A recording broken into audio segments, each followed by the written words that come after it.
Hi, I'm Amy with Feller Roofing, the home of the roofer chick. It recently snowed here and we got quite a few calls, and so did my competitors, about people who had snow in their attic. In fact, some people had so much snow in their attic that it actually did damage to their home, and when it melted and came down through, it damaged the sheetrock and caused ceilings to cave in. Why is snow in your attic? Well, the answer is that in Texas, we don't roof for snow. A lot of the houses, not all of them, but we'll talk about a couple different scenarios. A lot of the houses that had snow inside of them have ridge vent. And there's two different types of ridge vent. The ridge vent that we use in Texas is open.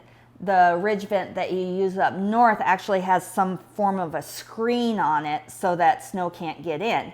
And that ridge vent isn't even sold in the South because we're just not a snow market. So that's how some of it gets in. And when you have ridge vent, honestly, anytime that there's rain or snow, but even rain, if it goes from a side angle, you're going to get some water in your attic. If you go up there when it's raining, you're going to see some water, but it's not usually enough it doesn't hurt anything.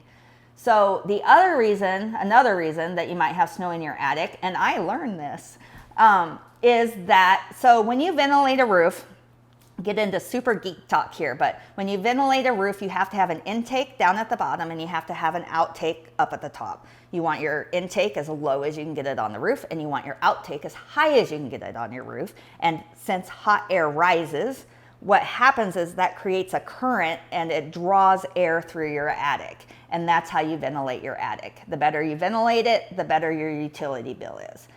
So sometimes roofs have, in Texas you see it a lot, you'll start driving around and seeing it, but they have multiple outtakes. So they got their soffit vent down here, they got a ridge vent here, and maybe they have a ridge vent here, or what we're seeing a lot of is a gable vent.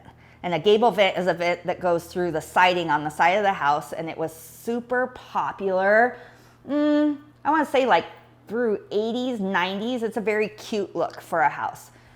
So if you get a new roof and you add a ridge vent and you still have that gable vent open, now you've got two outtakes, and your outtake now becomes an intake. So even without snow, for ventilation, you're short-circuiting this air in the top of your attic. It's no longer pulling from the true intake, it's pulling from the secondary outtake. So it's not energy efficient.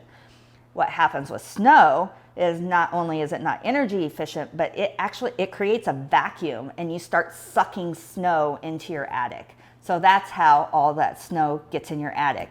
And what you need to do if that happens, you need to call your homeowner's insurance. You need to take a lot of pictures because it's going to melt. So take a lot of pictures of the snow and also the damage and open up a claim.